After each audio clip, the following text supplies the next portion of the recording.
Koniec. Ciekawe co to było, bo to wyglądało na kolejnego konia. Tak szedł, ruszył się i odjechał i się wypiął.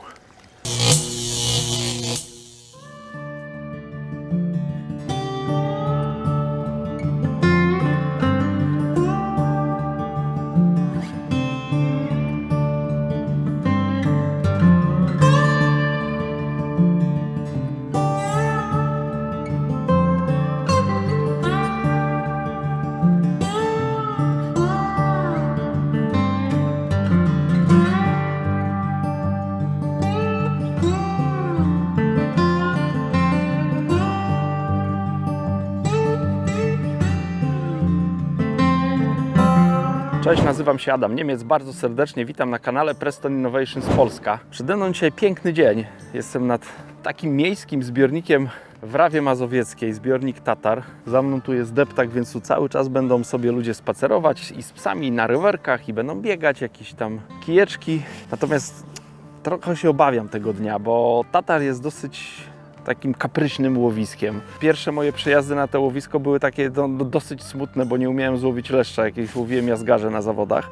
W zeszłym roku miałem wrażenie, że trochę tę wodę odczarowałem, bo przyjeżdżałem sobie na ryby i łowiłem piękne leszcze. Natomiast ostatnio byłem na zawodach, no co prawda złowiłem 3 jazie, to już było lepiej niż te jazgarze, natomiast to nadal jest słabo, bo nie umiałem dobrać się do leszczy. Także dzisiaj jest wyzwanie przede mną, żeby zaprezentować do kamery jakiegoś pięknego, złotego leszcza. Zapraszam na film.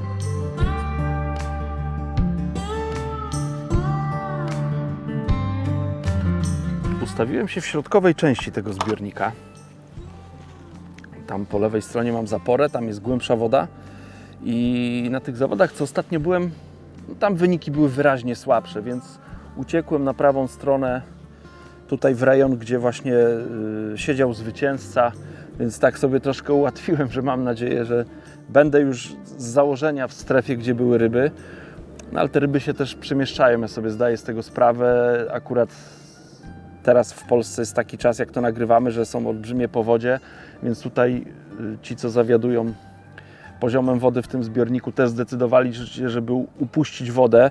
Zobaczcie, ja tu siedzę już na kamieniach. Normalnie bym kosz ustawiał tutaj w tej pozycji. Więc poziom wody byłby mniej więcej tak jak, no może troszkę niżej jak moja platforma, więc tyle wody zostało już w tym zbiorniku upuszczone. Te ryby też mogą się inaczej zachować niż normalnie się zachowują. No ale nic, będę próbował. Mam też ze sobą fajne wędzisko Supera X, Super Light. Dzisiaj pierwszy raz je zobaczyłem na oczy, uzbroiłem tą wędkę i będę chciał ją dzisiaj wypróbować. Jak gruntowałem to łowisko, to około 40 metra od brzegu zaczynają się jakieś takie nieczystości na dnie i tak ustawiłem sobie odległość, żeby łowić bardzo blisko w sumie tych nieczystości, natomiast za tymi nieczystościami, żeby te przynęty, które podam, zanętę, czy moja przynęta haczykowa, żeby ona nie zginęła w tych śmieciach, które tam są na dnie, więc się troszkę oddaliłem od tych śmieci. No nie wiem, podam może na start kilka koszyków. Postaram się tym wędziskiem, którym będę łowił, czyli SL-ką, ale jeszcze nigdy nim nie rzucałem największym open windowem, więc spróbuję. Jeśli da radę, to będę tylko tym łowił i nęcił. Jeśli nie dam rady, to mam ze sobą też wędzisko Supera X do 60 gramów. Tym wędziskiem na pewno będę mógł wstępnie zanęcić swoje łowisko.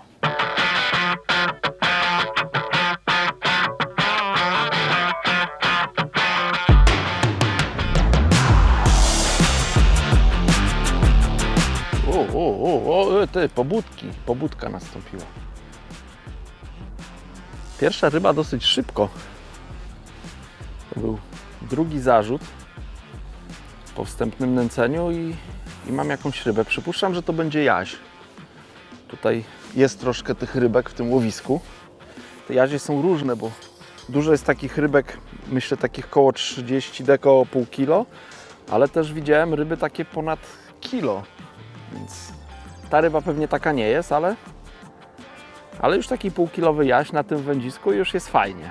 Muszę uważać, bo tu z lewej strony mam roślinność, ja tej roślinności nie wycinałem, Być może to był błąd. O, chyba był, bo ta ryba idzie centralnie tam w te rośliny.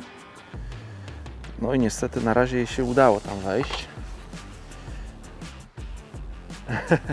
Ale się wygina kij. Kurczę, no wlazł mi w te rośliny. Wlazł, ale wylazł. A nie, to okoń.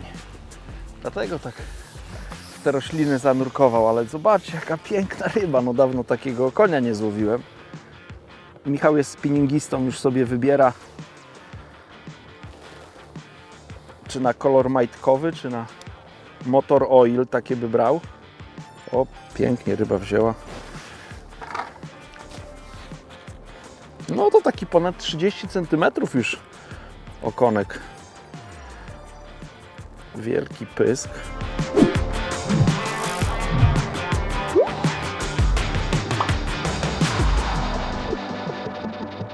Piękna ryba na rozpoczęcie filmu. Wezmę ten podbierak, żeby w kadr nie wszedł. Odpływaj sobie, wojowniku.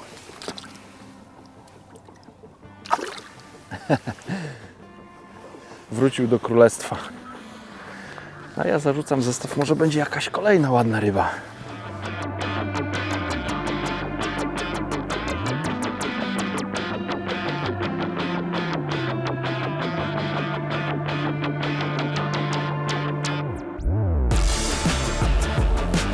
Mam chyba coś, ale na razie się nie bujnęło. Nie, o teraz. Coś mam. Jejku, jak te ryby na razie słabo walczą. Okoń się obudził po kilku obrotach, a ta ryba się obudziła dopiero tu pod samym brzegiem.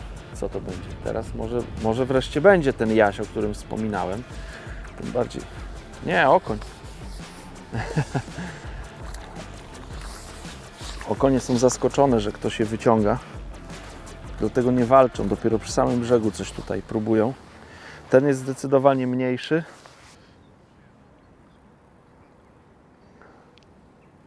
Zdecydowanie mniejsza ryba, no ale już ugięła szczytówkę, więc się liczy.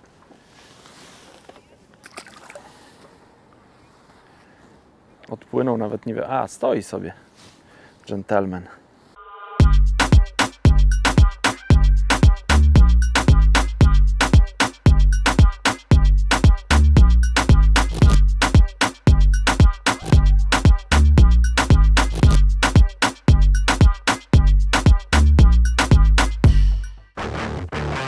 Do nęcenia przygotowałem miks dwóch mieszanek. To jest zanęta Sonubites Deepwater z serii So Natural oraz nowa zanęta DM, taka przeznaczona do federa, Hemp and Coriander, czyli konopie i kolendra. Wyszła taka dosyć ciemna mieszanka. Ja jeszcze ją dodatkowo troszkę przyciemniłem barwnikiem, więc mam taką brązową, ciemną mieszankę. Ona bardzo ładnie tutaj na tym dnie, tak jak wrzuciłem sobie troszkę tej zanęty na te, tutaj przy brzegu, na te kamyczki, no to ona tak, można powiedzieć, wtopiła się w to dno, nie odznacza się na dnie, ale delikatnie pracuje. Te kawałki kolendry, tych konopi, one wpływają na pracę tej mieszanki. Zanęta Deepwater jest trochę bardziej klejąca, ma troszkę większe cząstki, szczególnie jak ta zanęta troszkę poleży na dnie, to tak te większe cząstki się uwidaczniają, ale w połączeniu te dwie mieszanki tworzą taki fajny miks, który no, pasuje mi do łowienia federowego. Oprócz tego mam też żywe przynęty, które dodaję do koszyka. To są kastery. Na razie jeszcze nie dodawałem, ale mam też białe robaki oraz pinki, dendrobeny i troszeczkę grubej ochotki. Nie mam jokersa. Myślę, że tutaj jokers byłby też fajną przynętą. Niestety no to jest taki trudny czas, że ten jokers jest niedostępny, więc mam takie dosyć grube przynęty na leszcze, dlatego liczę, że ładne ryby odwiedzą moje łowisko.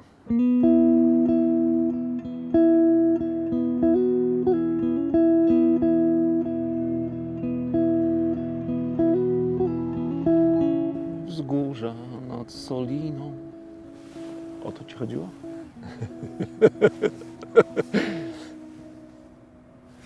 No, piękna, stara piosenka. Patrzę tutaj na ten zalew. To jest przyjemne łowisko. Ten brzeg troszkę tutaj jest betonowy, natomiast jak się patrzy na przeciwległy brzeg, to jest fajnie. Ale muszę Wam powiedzieć, że byłem z Michałem na pięknej wyprawie nad Soliną. Chciałbym się tam teraz przenieść.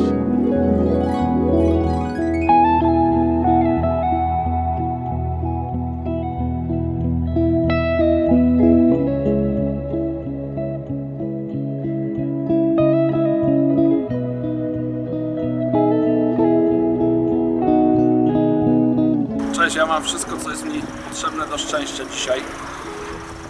Kawa, duża, kawa z mlekiem, paluszki, drobna przegryzka i ruszamy z Michałem na ryby. Jedziemy nad Solinę. Nigdy nad Soliną nie byłem, a tym bardziej nigdy tam nie łowiłem, więc ciekawe doświadczenie dla mnie. Na pewno będzie przepięknie i liczymy, że będzie dużo ryb. Michał już o tej Solinie wspominał chyba od 2 lat. Cały czas gadał, musimy pojechać nad Solinę, musimy pojechać nad Solinę. I no to marzenie i Michała, ale i moje się spełniło. Tam odezwał się do nas Piotrek, który zaproponował, że będzie naszym przewodnikiem i pokaże, gdzie o tej porze warto pojechać, więc zapakowaliśmy się w auto jedno z Michałem i ruszamy nad Solinę zapolować na leszcze, płocie i co jeszcze weźmie, zobaczymy. Miejmy nadzieję, to będzie wspaniała wyprawa. Zapraszam na film.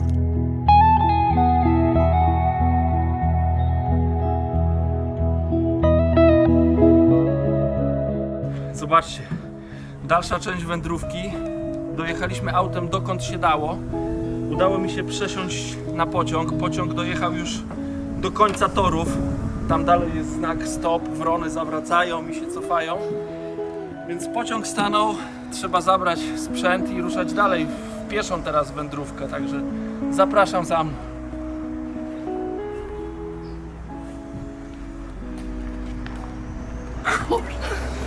Dobrze, że fikołka nie zrobiła. No dobra, silną dal, na razie.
Turysta z lodem, ale jestem już nad Soliną, dojechaliśmy na miejsce.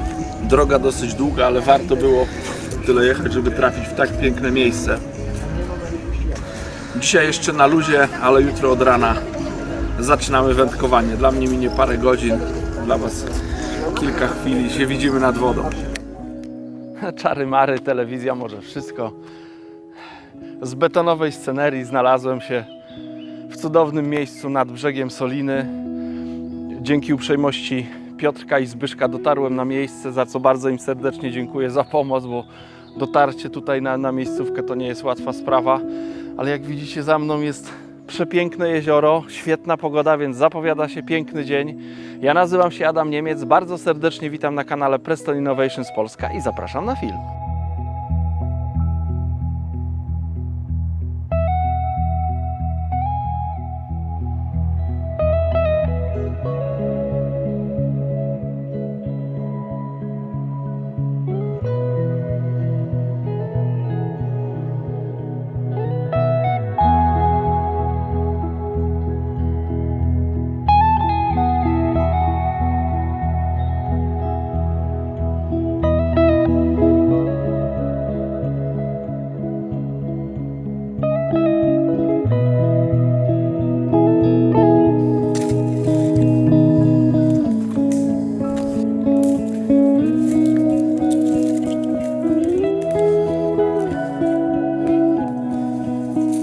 Zadać przerwę.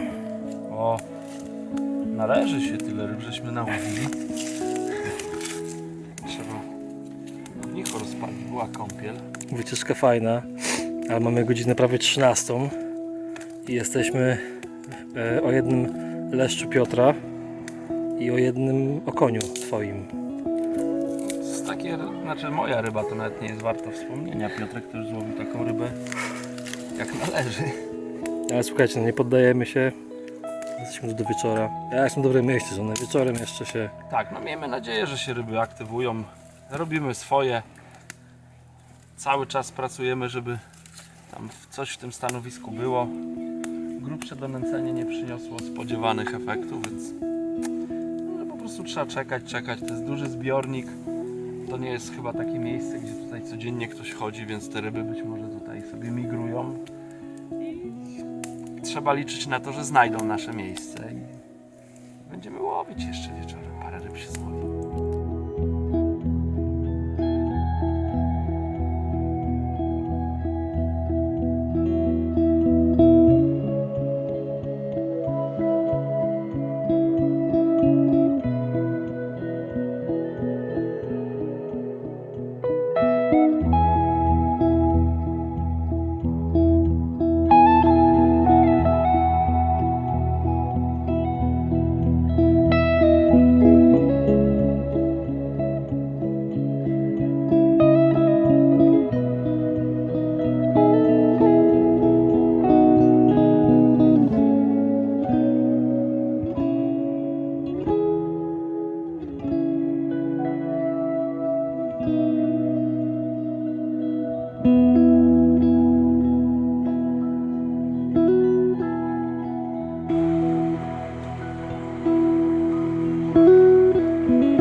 Słuchajcie, ryby nie biorą, więc donęciłem łowisko, no i zrobiłem sobie krótką przerwę.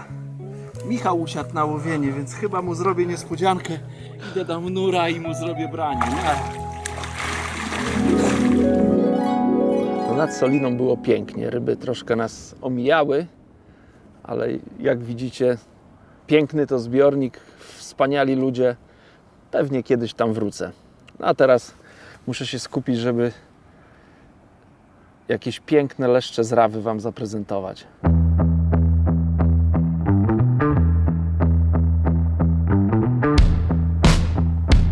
Miałem teraz dwa zarzuty, że ryba mnie troszkę oszukała, bo nie widziałem brania, jakieś delikatne tylko wskazanie było i miałem obiedzoną przynętę, ale teraz już trzymałem rękę na kolanie i przy takim delikatnym ruchu zaciąłem. No i jest pierwsza, chyba inna rybka jak te okonie. Zobaczę, co to będzie. Nie jest to może 2-kilogramowy leszcz, jaki chciałbym tutaj, żeby zagościł przed kamerą, ale jakaś chyba biała ryba, mam nadzieję. Może jazik wreszcie. Czerwone płetwy to widziałem. Będzie jaś chyba. No już przyzwoita, fajna ryba. -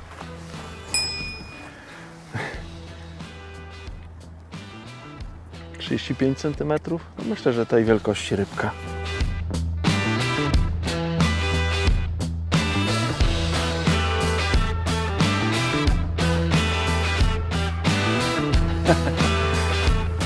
No w tej wodzie chyba się ładnie mu chciał zaprezentować. Klarowna woda, ładnie prześwietlona słoneczkiem. Wędkarzom to nie służy, ale prezentacji ryb na odpłynięcie na pewno.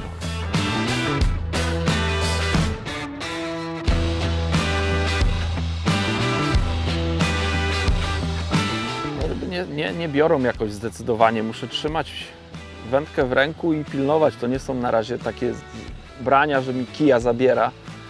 Reaguję na każde drgnięcie szczytówki. Jak na razie to przynosi kolejną rybę.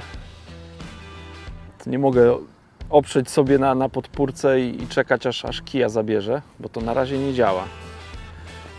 Ryba idzie do boku, co to będzie? Znowu pewnie jaś.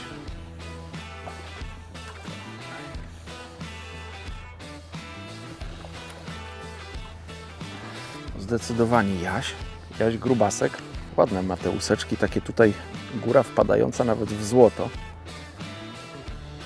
Piękna rybka, do wypuszczenia oczywiście. No, pobudka. Popłynął.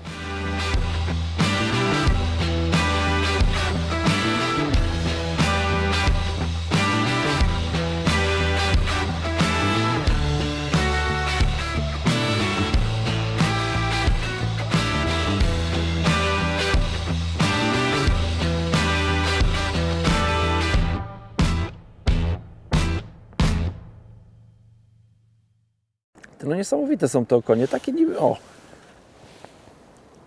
Co by było? Cóż? No zaczęło przyginać szczytówkę. A już zacinam, wiesz, każdy ruch, nie? Bo wcześniej to czekałem takie raz, dwa, trzy i zacinałem, a teraz to każdy ruch zacinam. O, ale to mogła być obciera. Są leszcze, panie. Chciałbym Wam przekazać taki patent, spostrzeżenie, które nauczyłem się od Wojtka Kamińskiego jeszcze jak startowaliśmy w Spławiku i były zawody na Szymanowicach. Tam to łowisko, no mam taki wybetonowany cały jeden brzeg, żeby tam się po tym brzegu poruszać, jak są te płyty betonowe mokre, no to naprawdę tam trzeba było być bardzo ostrożnym. A Wojtek wpadł na pomysł, żeby rozkładać ręczniki. On nawet później jeszcze poszedł dalej, bo rozkładał dywaniki samochodowe sobie na tym betonie i bardzo pewnie sobie chodził, nawet do tego stopnia, że nie... O, spudłowałem branie, ale coś się działo. Nawet do tego stopnia, że nie przywiązywał platformy.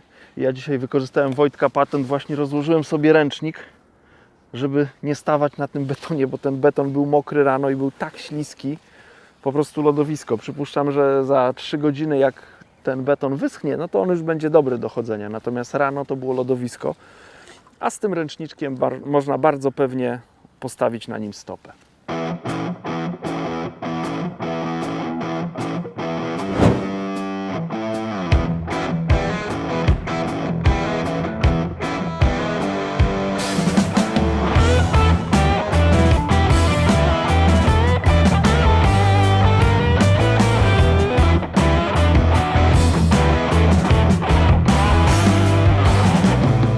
Słów o zestawie. Ja bardzo lubię taki zestaw, powiedzmy w starym stylu, czyli zestaw ze skrętką. Mam plecionkę 12 na kołowrotku, do tego mam około 7 metrów żyłki 0,26 i na końcu mam skrętkę, Federlink, na Federlinku oczywiście koszyczek. Skrętka nie jest długa i na końcu skrętki mam jeszcze taką łącznik szybkiej wymiany. Ja bardzo lubię łączniki szybkiej wymiany, szczególnie przy łowieniu na troszkę cięższe przynęty dalej od brzegu większych ryb, bo dzięki temu mogę bardzo szybko wymienić ten przypon na dłuższy, krótszy, zmienić haczyk.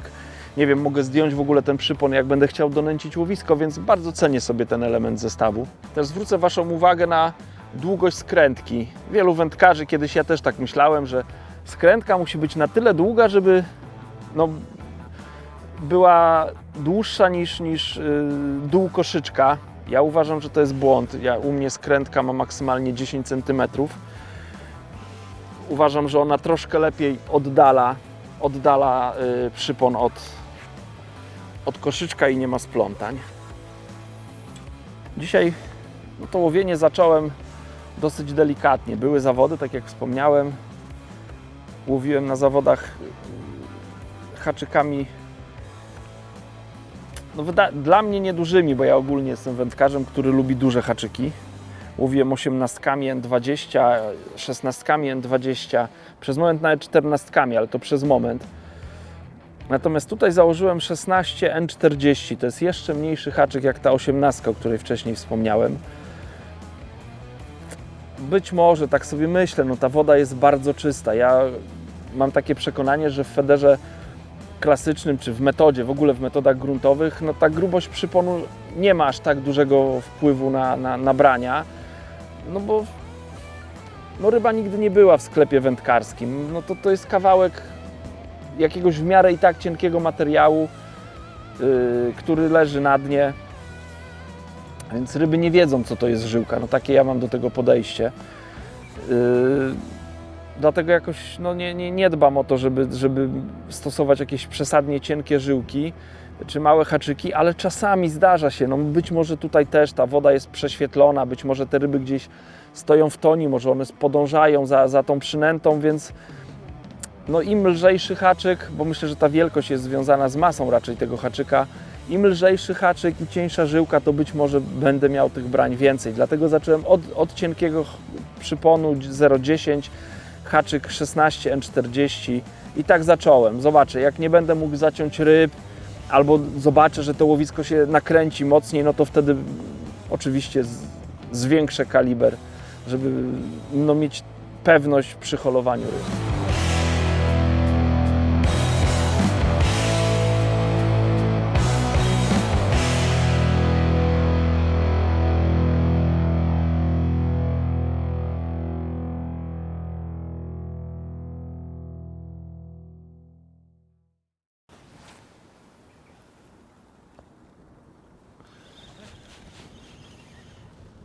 Nie wiem co to jest, powiem Ci takie... Nie no, jest ryba. To chyba znów okoń musi być.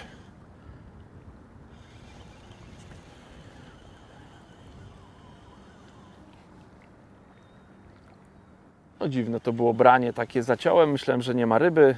Za chwilę tą rybę poczułem, tak jakby ta ryba płynęła po braniu w stronę brzegu. Ale teraz już nawiązałem z nią kontakt. Więc muszę ją tylko przeciągnąć tutaj przez ten pas roślinności. Jak to jest okoń, tak myślę, że to może być następny okoń, to będzie chciał tutaj się skryć w te rośliny. Ewentualnie przyszła mi do głowy płoć. Kurde, też płynie tam w tamte rośliny. Nawet już zaparkowała ryba w roślinach. Całe szczęście te rośliny jakoś nie są bardzo nieprzyjazne. Nie, to okoń chyba będzie. O, teraz widzę, że to jest okoń. Tak, on wziął tak jak ten poprzedni. Charakterystyczne takie delikatne branie, zacięcie, a ryba już jest 2 metry w stronę brzegu. No ale ten to taki grubasek. Ja mam nadzieję, że Ty mi tam tych przynęt nie wyjadasz. Pokaż.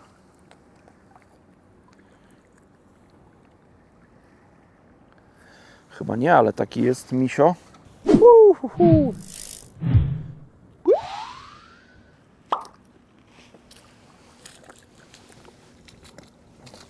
Ładny to okoń był, ale chyba chciałbym coś bez czerwonych płetw takie.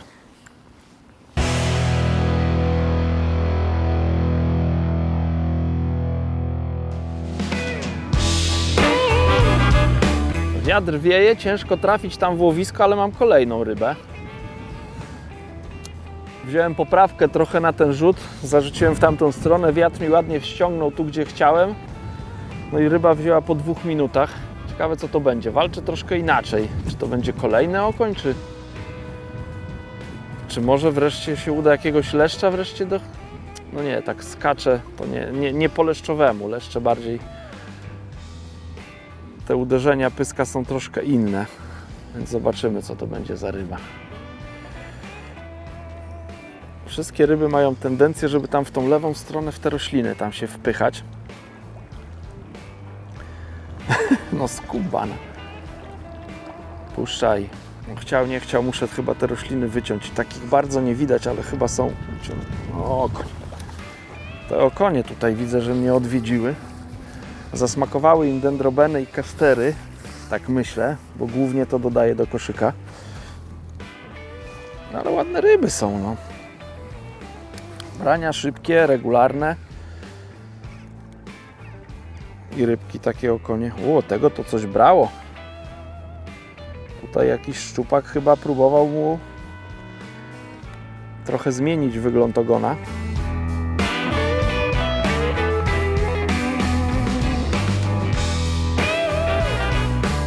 Takie niby spokojne, ale jak tylko poczuję, że może, to płynie.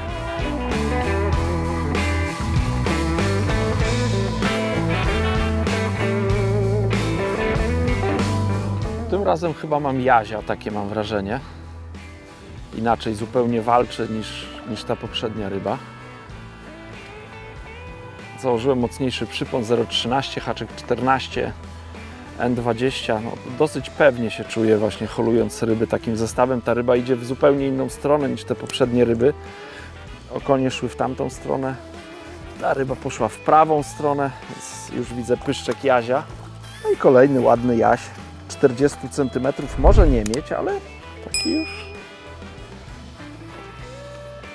35 myślę ma, to nie skłamie jak powiem, że ma 35.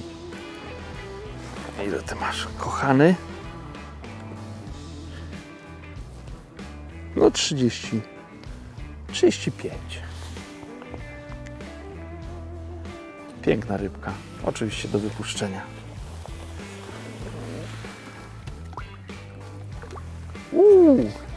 Sprinter. Ciekawa sytuacja, bo zacząłem, tak jak wspomniałem, od małego haczyka, ale miałem 2 odjazdy ryb, które urwały mi tą cienką żyłkę, więc zmieniłem na grubszą, na większy haczyk. No i nie miałem brania, na 14 zmieniłem N20, nie miałem brania. Miałem jakieś takie dziubnięcia, ale to nie było do zacięcia. Zjechałem z powrotem do 18 N20. No i od razu nastąpiło branie i mam rybę, więc chyba tym rybom ten taki większy haczyk przeszkadzał. Co będzie dalej, zobaczę. Ciekawe, jaka to ryba będzie. Nie wygląda na okonia. Pewnie będzie następny jaś. Tak mi to... Tak, już widzę po pyszczku. Jazie tak jakby z jednego rocznika wszystkie są. Mniej więcej. Ale widziałem tutaj takie jazie pod 50 cm, więc na takiego też czekam. Mógłby się taki misio trafić.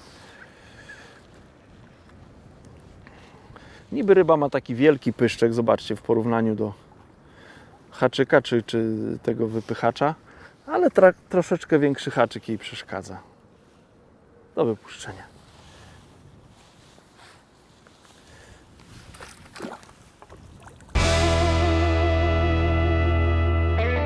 Część wędkarzy, którzy rozpoczynają przygodę z łowieniem na feeder, czyli na drgającą szczytówkę, ma problem w doborze szczytówki. Ja pamiętam, że też kiedyś miałem, czasami też teraz jak łowię, to się zastanawiam, czy tę, którą wybrałem, to jest ta odpowiednia. I mam do tego takie podejście, że no szczytówka to jest wiadomo, taki wskaźnik brań, więc ona powinna być na tyle delikatna, żeby poinformowała nas o tym, że nastąpiło branie. Ale nie może być znowu zbyt delikatna, bo nie wiem, tak jak dzisiejszy dzień jest bardzo dobrym przykładem, przez to, że no woda, teraz nie wiem, czy jest zrzucana z tego zbiornika nadal, bo nie widzę, żeby opadała, myślę, że delikatnie, ale jest, jeszcze jak nie było tego wiatru, była gładsza powierzchnia wody, no to widać było, że coś tam z tym prądem się unosi, więc tak jakby jest uciąg do zapory. Dodatkowo jeszcze jest wiatr, który ten wiatr tak jakby potęguje, że ta woda się gdzieś tam odbija i dołem też ciągnie, no to jak woda się przesuwa, no to wyciąga plecionkę, wybrzusza tą plecionkę, a plecionka wygina szczytówkę, więc jeżeli zastosowałbym bardzo delikatną szczytówkę, a do tej wędki akurat są dedykowane trzy szczytówki, pół uncji, 3/4 uncji oraz 1 uncja, no to jakbym wybrał tą najmiększą szczytówkę, no to od razu po zarzuceniu miałbym szczytówkę, która by była wygięta i tak naprawdę musiałbym odczytywać ryby na tym elemencie poza szczytówką albo na końcu szczytówki. Dlatego wybrałem 1-uncjową szczytówkę, która i tak jest przez ten uciąg wody wyginana. To nie jest tak, że ona stoi prosto. Inną wadą takiej delikatnej szczytówki no jest możliwość gdzieś ułamania podczas zarzutu. Dlatego no, wybierając szczytówkę staram się wybrać możliwie jak najbardziej miękką, ale biorę też pod uwagę to, jakie ryby łowię, czy właśnie występuje uciąg wody. Jeżeli są większe ryby, brania są pewniejsze, występuje uciąg. Tu akurat jestem na wodzie stojącej, ale jakbyście na przykład łowili gdzieś w rzece, no to wiadomo, trzeba zastosować grubszą szczytówkę o większym ugięciu. No i kolejny jaś. Kurczę, już tak, no jeszcze nie wątpię, ale jakoś tak chciałbym wreszcie leszcza. Tak nagadałem się o tych leszczach, a przynajmniej w głowie sobie projekcję zrobiłem, że będą leszcze, a tu na razie nie potrafię złowić leszcza. Jakoś jazie przypłynęły i one mnie tutaj opanowały. Chociaż też nie narzekam, bo jak widzicie, to nie są jakieś malutkie rybki. Biorą regularnie. Ryby 35 cm mniej więcej długości. Nie wiem, ile taki jaś waży, no ale myślę, że ponad pół kilo może ważyć taka rybka.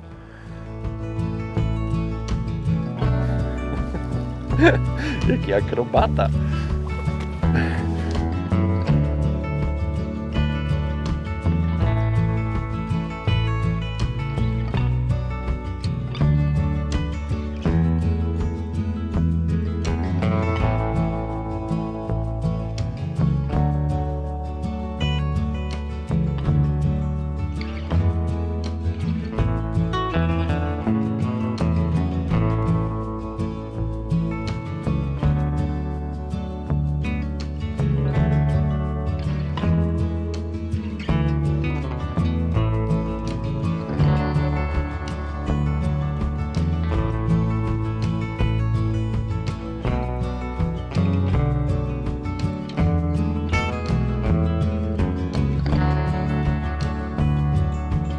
Pudełeczko z koszyczkami. Jak widzicie, jestem monotematyczny. Dzisiaj wybrałem do łowienia koszyczki Open Window w wersji Cage, czyli takiej z kratkami, oraz w wersji Solid. Na razie łowię tymi w wersji Solid. Jest dosyć duży uciąg i kurczę, takie mam poczucie, że tak jakbym łowił troszkę w rzece. Cały czas mi ten koszyk i plecionkę ciągnie w lewą stronę. Nawet teraz wyjąłem koszyczki cięższe, bo zacząłem koszyczkami 30-gramowymi, ale wyjąłem też koszyczki 45-gramowe. Też zobaczę, jak ta wędka to wytrzyma. Co prawda jest opisana do 40 gramów. Zacznę od M-ki. Zobaczę, jak wytrzyma tą M-kę, ale myślę, że L-kę też da radę z zawartością. Nie łowię na glinę, tylko mam zanętę, więc to nie jest jakiś ciężki wkład do koszyczka. Myślę, że te 5 gramów więcej nie zrobi różnicy na tym kiju, tak jak go obserwuję. Największy koszyk wielkości XL wykorzystałem do nęcenia wstępnego, a do łowienia wykorzystuję koszyczki wielkości L oraz M.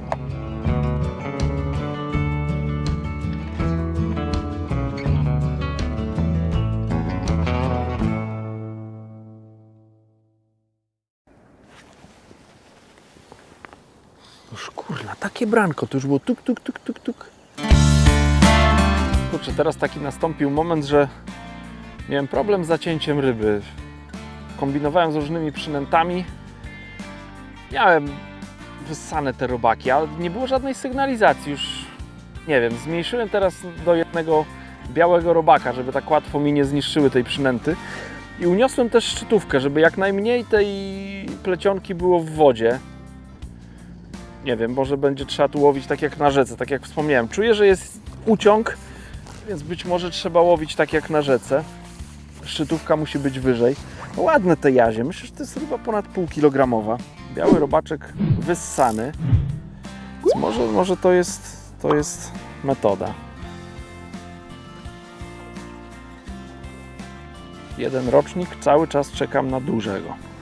Chyba mam kolejnego jazia, ale ta ryba jakaś taka bardziej waleczna się wydaje. Chyba większa od poprzednich. Fajnie by było takiego już ponad kilo upolować.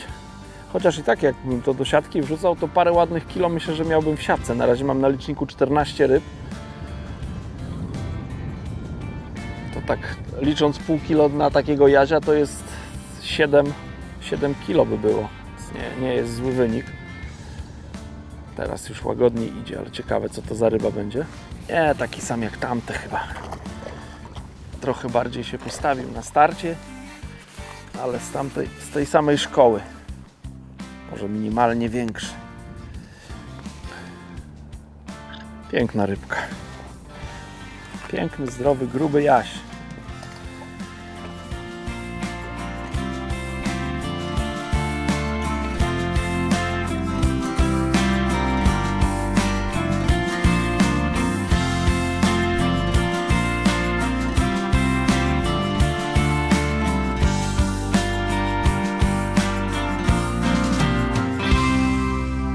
Kurczę, uciąg się zrobił, ryby są cwane, ale co jakiś czas udaje mi się coś zaciąć.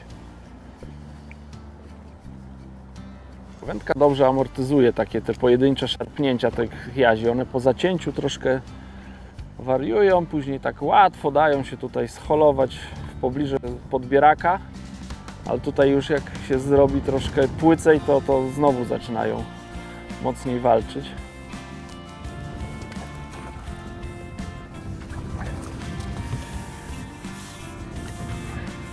Piękne kolorki mają te rybki.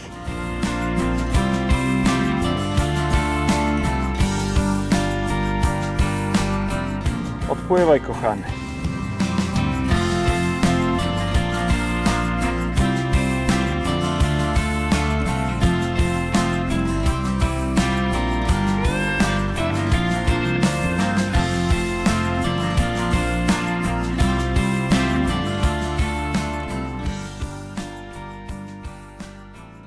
Pogoda dzisiaj trochę spłatała mi figla. Nie wiedziałem, że będzie taki wiatr, nie przewidziałem tego. Chociaż nie wiem, co bym zrobił, gdybym nawet wiedział. przyszedł bardzo silny wiatr. No teraz można powiedzieć, że jest w miarę spokojnie. Tu nieraz są takie mocne szkwały, że naprawdę bardzo mocno wieje. No i zrobił się jeszcze większy dryf. Jak się zrobił ten bardzo duży dryf, kurczę, to te ryby mnie tak oszukiwały. Nie potrafiłem sobie z tym poradzić. Nie widziałem brań, szczytówka była bardzo mocno wygięta. Niestety bardzo często wyciągałem albo obgryzionego robaka, albo tą ochotkę, jak zakładałem ochotkę, że była też wyskrobana i brania było albo niewidoczne, albo jakieś było takie delikatne ruszenie, zacinałem i no, czasami się udało zaciąć rybę, ale często było na pusto. Więc jak przyszedł ten duży wiatr, to tak zdałem sobie też sprawę, że film już powoli będzie się kończył i trzeba coś może zrobić, zmienić, żeby dać sobie szansę na leszcza. No jak to powiedział Michał, trzeba zrobić all-in, więc przygotowałem w miseczce zanętę z kasterami, z dendrobenami i z ochotką i podałem w łowisko, nie wiem, myślę, że z 15 koszyków takich bait-upów do donęcania tam poleciało. No i zobaczymy, co się wydarzy. No, jazie są na tyle szybkie, że biorą niepostrzeżenie, jak takie złoto, srebrno, czerwono, żółte ninja. Wskakują w to łowisko, branie jest szybkie, robak jest zniszczony. Więc liczę na to, że leszcz przypłynie bardziej majestatycznie, szczególnie ten duży, tam zakręci sobie ogonem, zdecyduje się pobrać moją przynętę, podniesie się, poczuje koszyczek i jak już będzie uciekał, to już będę widział wskazania szczytówki. Na to liczę i no zobaczymy, co się wydarzy. Chciałem parę słów powiedzieć na temat tego wędziska Supera Superlight. Ja jestem w ogóle fanem wędzisk SL, tych poprzednich, które były i te zapowiadają się równie dobrze. Akurat miałem możliwość łowienia wędziskiem 12-stopowym, to jest 3-elementowy kij. Przyłożyłem do Super X, no to on ma, powiedziałbym, identyczny dolnik. To jest ta sama długość dolnika, co w Superze X, czyli wezmę już tego kija, nie będę ruszał. Zobaczcie, no tak troszkę za łokieć, żeby była dźwignia do zarzucenia. Ma bardziej smukły blank. Tutaj ten blank zaraz przy uchwycie kołowrotka jest troszkę węższy, ma mniejszą średnicę niż ten w Superze SL. Rozmieszczenie przelotek jest takie same. Przyłożyłem dwie wędki, to te przelotki są na tym samym poziomie. Z tym, że w tym wędzisku Superlight te przelotki są troszkę na dłuższych stopkach, mam wrażenie, i mają mniejszą średnicę. Tak jakby takie delikatniejsze, lżejsze te przelotki. Myślę, że to też ma znaczenie, że ten blank jest lżejszy. No i oczywiście wędka jest też lżejsza od Super X. Super X też jest lekką wędką, natomiast to jest bardzo lekka wędka i akcja jest bardziej miękka, ale to nie jest taka klucha, która ma bardzo mięciutki dolnik i następne elementy do szczytówki. Ma bardzo miękki element szczytowy, ten element po środku już jest troszkę bardziej sztywny, ale też jeszcze oddaje, natomiast ten element tutaj przy kołowrotku ma wystarczającą moc, żeby zarzucić zestaw. Ja dzisiaj łowiłem prawie na 40 metrach. Myślę, że tak do 45 metrów to tak można tym wędziskiem powtarzalnie, celnie zarzucać zestaw. Na początku zarzucałem koszyczkiem 30-gramowym, teraz mam założoną 45, no i to daje radę. Ta wędka obsługuje taki koszyczek, więc opisana jest do 40-45-gramowy koszyczek tutaj obsługuje. Oczywiście nie strzelam tym kijem jak batem, tylko zarzut jest dosyć dynamiczny, ale taki z wyczuciem i daje radę. Jeśli chodzi o holowanie ryb, bardzo przyjemnie się tym ryby holuje. To wędka ma no, dużo mocniejsze ugięcie niż Supera X. Tak jak każda wędka typu Superlight, ona ma jej zadaniem jest no, taka dobra amortyzacja po zacięciu. Wiadomo, tych wędzisk się używa, gdy trzeba zastosować jakiś cienki przypon, więc potrzebna jest dodatkowa amortyzacja. Wędka ma mieć bardziej pełne ugięcie, ona ma no po prostu ma spowodować, ma nam pomóc, żebyśmy na bardzo delikatny sprzęt, cienki przypon, mały haczyk wyholowali dużą rybę, więc ta wędka jak najbardziej się do tego nadaje. Bardzo ciekawy jestem tych krótszych modeli, czyli 11 i 10. Jak będę je miał w swoich rękach, to też je przetestuję i Wam o nich opowiem. Seria Supera X Super Light ma też, tak w cudzysłowie powiem, swoje własne szczytówki. Poprzednia seria Supera SL miała, no powiedzmy, te same szczytówki o tej samej charakterystyce co wędki Supera, natomiast do tego wędziska są szczytówki o małej zbieżności, troszkę bardziej miękkie niż w wędziskach Supera X. No więc ta szczytówka jest tak, no jeszcze lepiej dopasowana do takiego ultra delikatnego wędziska. Ja dzisiaj, tak jak wspomniałem wcześniej, wybrałem jednouncjową szczytówkę, a te 0,7, 0,5, no to już takie dosyć delikatne szczytóweczki, które będą pokazywać najbardziej delikatne brania. Czekaj, ty mi tutaj nie ten, bo to...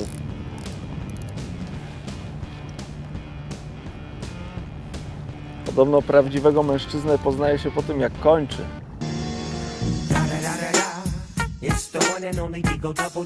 Ciekawe, co to będzie. Nie wiem, okoń?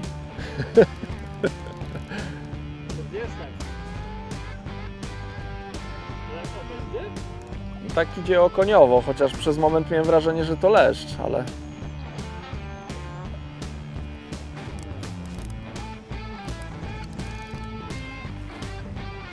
Idzie pod prąd, tam, w tamtą stronę się kieruje ta ryba.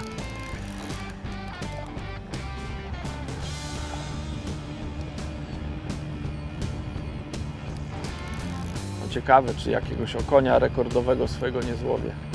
Krótkie szarpnięcia, to nie są jakieś takie potężne szarpnięcia. Ale ryba się zachowuje tak jak te okonie na początku, tylko mocniej. Chociaż teraz ją tam przy powierzchni była. Będę chciał ją przy powierzchni ciągnąć, bo cały czas te rośliny tutaj są, mocno szarpie. Dobrze, że mam wędkę SL.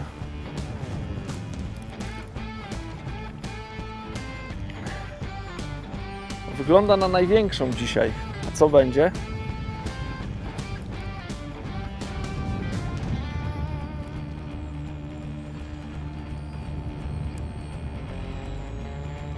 Nie, to chyba Jaś jest, tylko taki jakiś zmyłkowicz. Już nie wiem sam. To nie jest jakaś wielka ryba, chyba że to ta płoć taka będzie duża. Ło. Co to za ryba jest? Płoć na do widzenia dużą złowiłem, czy co to jest?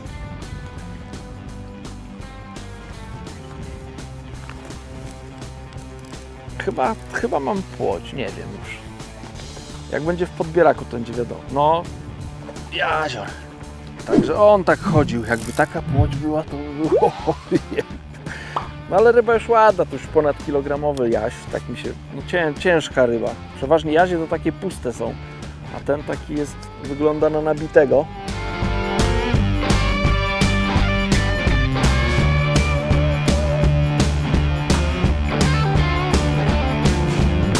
To będzie chyba ostatnia dzisiaj ryba. Nie udało mi się zaprezentować Wam złotego leszcza. Natomiast mam w zamian złotego jazia. No poczekaj chwilę, weź tak. Ojej, jemu było śpieszno. Ojejku, no trudny dzień dzisiaj. Liczyłem na leszcze, tak powiem szczerze. Chciałem przełamać trochę tą złą pasę, co ostatnio mnie tutaj prześladowała, że nie mogłem tych leszczy złowić. Ale się nie udało, za to 17 ryb, w tym myślę 4 okonie, były no to 13 jazi. No to parę ładnych kilogramów by było, jakbym wrzucał te ryby do siatki, wrzuciłbym to do zdjęcia, zaprezentował, to naprawdę to by imponujący wynik był już. No nieraz tak jest, no jeszcze ta pogoda na koniec nie pomogła. Ja mimo wszystko jestem bardzo zadowolony. Piękne ryby. Mam nadzieję, że Wam też się ten film podobał. Jeśli się podobał, to zostawcie kciuka w górę. Przypominam o subskrypcji kanału z dzwoneczkiem. Zapraszam na media społecznościowe Preston Innovations Polska na Facebooku i Instagramie. Co, no bardzo dziękuję, że byliście do końca tego filmu i do zobaczenia w następnym filmie.